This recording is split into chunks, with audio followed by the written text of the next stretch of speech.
അങ്ങനെ ഞങ്ങൾ ഹോസ്പിറ്റലിൽ പോയി വരുന്ന വഴിക്ക് ഒരു ഹോട്ടലിൽ കയറി. ചോറ് കഴിക്കാനൊന്നുമല്ല കേട്ടോ, കുറച്ച് കറി വാങ്ങാൻ, കുറച്ച് സാമ്പാറോ അങ്ങനെ എന്തെങ്കിലുമൊക്കെ വാങ്ങാൻ കയറിയതാണ്. പിന്നെ സ്പെഷ്യൽ എന്തെങ്കിലും ഉണ്ടെങ്കിൽ അതും മേടിക്കാം, കൂട്ടത്തിൽ കുറച്ച് മോരും. എന്താണെന്ന് വെച്ച് കഴിഞ്ഞാൽ ഞങ്ങളിന്ന് ഹോസ്പിറ്റലിൽ പോയാൽ കാണിക്കാൻ ബൈക്കിലാണ് പോയത്. അതുകൊണ്ട് തന്നെ വെയിൽ കൊണ്ടൊരു ബൈക്കായി. ഈ കുഞ്ഞുങ്ങളൊക്കെ എങ്ങനെയല്ലേ പോകുന്നത്? അയില സാമ്പാർ. സാമ്പാർ എന്ന് പറഞ്ഞു കഴിഞ്ഞാൽ സാമ്പാർ ആയിട്ടുള്ളൂ, സാമ്പാറായില്ല.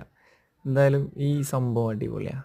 തൈര് അങ്ങനെ കുഞ്ഞുണ്ട്, എനിക്കും വേണം ഒരു പ്ലേറ്റ്, അല്ലെങ്കിൽ നിങ്ങൾ കഴിക്കണ്ടാന്ന്. ഓക്കെ ആയിക്കോട്ടെ, കുഞ്ഞിനും കൊടുത്ത്, നമ്മൾ കഴിക്കുമ്പോൾ കുഞ്ഞിനും കൊടുക്കണമല്ലോ. അങ്ങനെ ചോറ് വിളമ്പി, സാമ്പാറും വിളമ്പി.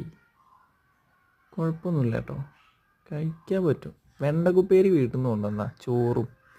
അപ്പോൾ പോണ വയ്ക്കൽ ഓളെ വീടുണ്ട്, അവിടെ കയറി എന്തായാലും കൂട്ടി കഴിച്ചു നോക്കി. ആ അതിലൊന്നൊരു പീസ്, തലപ്പീസ് ഞാൻ എടുത്തിട്ടാ. സംഭവം അടിപൊളിയായിരുന്നു.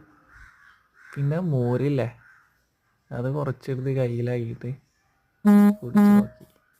ഉഷാർ തന്നെ.